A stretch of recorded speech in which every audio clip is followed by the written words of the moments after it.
नमस्कार, SBT news में आपका स्वागत है। पेश है 7 अगस्त बुधवार दोपहर 1:15 बजे राजस्थान की 15 बड़ी खबरें।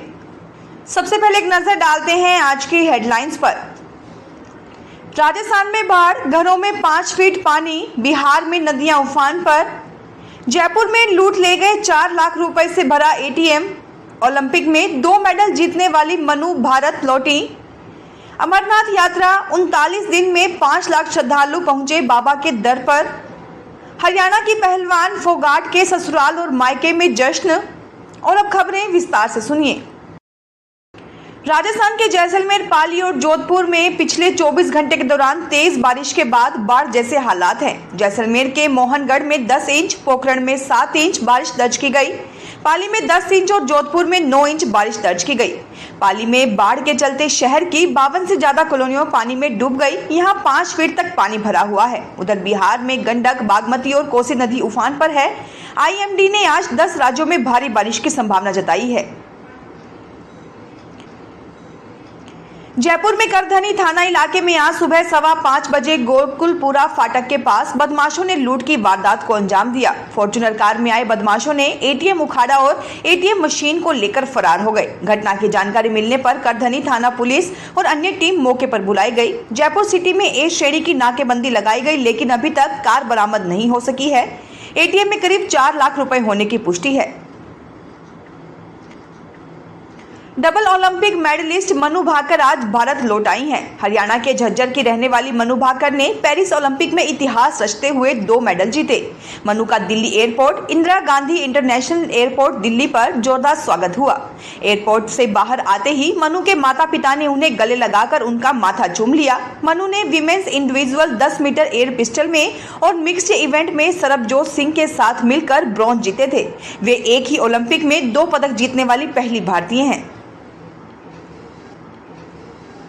अमरनाथ यात्रा में श्रद्धालुओं ने 39 दिनों में ही पिछले साल का रिकॉर्ड तोड़ दिया है। 6 अगस्त को यहां 2813 यात्री पहुंचे।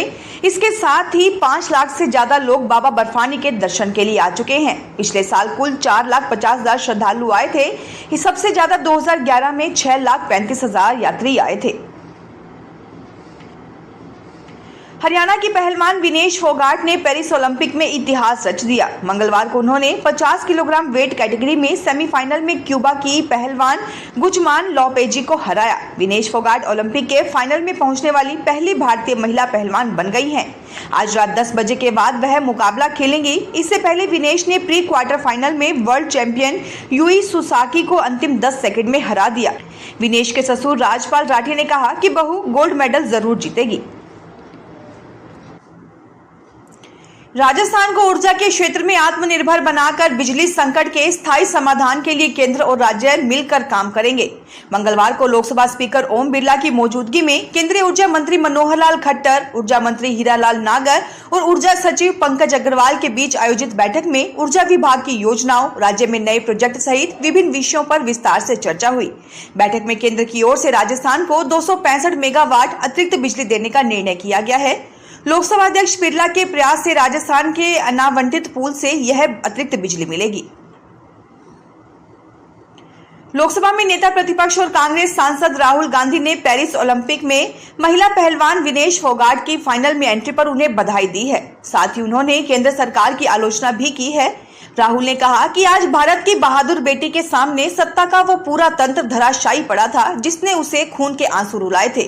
राहुल ने एक्स पर एक पोस्ट के जरिए ये बातें कही। उन्होंने लिखा कि एक ही दिन में दुनिया की 3 धुरंधर पहलवानों को हराने के बाद आज विनेश के साथ साथ पूरा देश भावुक है। दिल्ली के ओल्ड राजेंद्र नगर के राउ आईएएस कोचिंग केस में पुलिस ने 28 जुलाई को 4 बेसमेंट मालिकों को गिरफ्तार किया था। आरोपी हरविंदर, तेजिंदर, परविंदर और सरबजीत की जमानत याचिका पर आज राउज एवेन्यू कोर्ट में सुनवाई होगी। राजस्थान के नगरीय विकास विभाग एवं स्वायत्त शासन विभाग ने प्रशासन शहरों के संग अभियान में लंबित पट्टे के शीघ्र निस्तारण करने के निर्देश जारी किए थे। 12 जुलाई को जारी किए आदेश में सभी नगरीय निकायों को 10 अगस्त तक लंबित पट्टों का निस्तारण करना था, लेकिन अभी तक झालावाड़ नगर परिषद में पट्टे ही छप रहे हैं। ऐसे में 4 दिन में करीब 200 पट्टों का वितरण होना असंभव है। वहीं नगर परिषद में पट्टों के लिए 1 साल से लोग चक्कर लगा रहे हैं, लेकिन कभी अधिकारी तो कभी कर्मचारियों के नहीं मिलने से शहर के लोग पट्टों के लिए परेशान हो रहे हैं। राजनीतिक अस्थिरता के चलते बांग्लादेश की टेक्सटाइल इंडस्ट्री पर संकट गहरा सकता है। ऐसे में इंटरनेशनल खरीदार भारत जैसे बाजारों का रुख कर सकते हैं। इससे देश के तिरुपुर जैसे टेक्सटाइल एक्सपोर्ट के बड़े केंद्रों को बड़े ऑर्डर मिल सकते हैं। तिरुपुर एक्सपोर्ट्स एसोसिएशन के प्रेसिडेंट KM सुब्रमण्यम कहते हैं कि इस साल बांग्लादेश के एक्सपोर्ट्स का 10% हिस्सा भारत आ सकता है। इससे देश की टेक्सटाइल इंडस्ट्री को हर महीने 3500 करोड़ रुपए का अतिरिक्त कारोबार मिल सकता है। राजस्थान में समान पात्रता परीक्षा ग्रेजुएशन लेवल में अब नेगेटिव मार्किंग भी होगी। यही नहीं, सवाल के जवाब के 5 विकल्प दिए जाएंगे। अभ्यर्थियों को किसी सवाल का जवाब नहीं देने की स्थिति में 5वें विकल्प को भरना जरूरी होगा। CET के स्कोर के आधार पर अभ्यर्थी भविष्य में होने वाली 11 भर्तियों में हिस्सा ले सकेंगे। इस बार समान पात्रता परीक्षा में अभ्यर्थियों को न्यूनतम 40% अंक लाना अनिवार्य किया गया है। इससे कम अंक लाने पर उन्हें अपात्र घोषित कर दिया जाएगा। हालांकि अनुसूचित जातियों, अनुसूचित जनजातियों के अभ्यर्थियों को न्यूनतम अंकों में 5% की छूट दी जाएगी।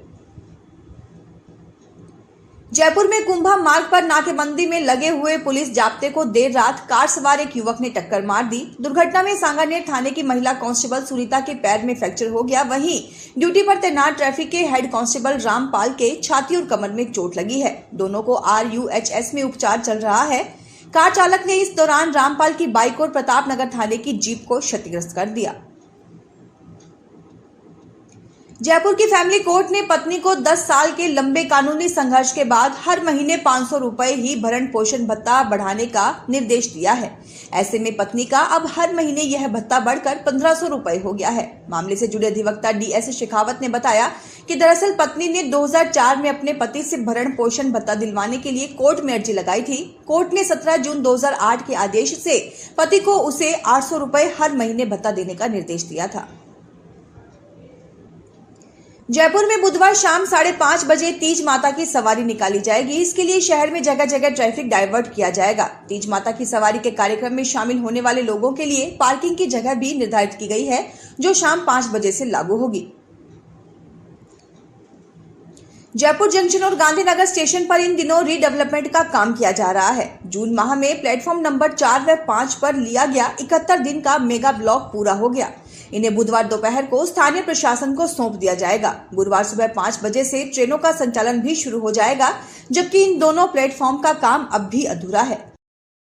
फिलहाल इस बुलेटिन में इतना ही। फिर हाजिर होंगे और बड़ी खबरों के साथ।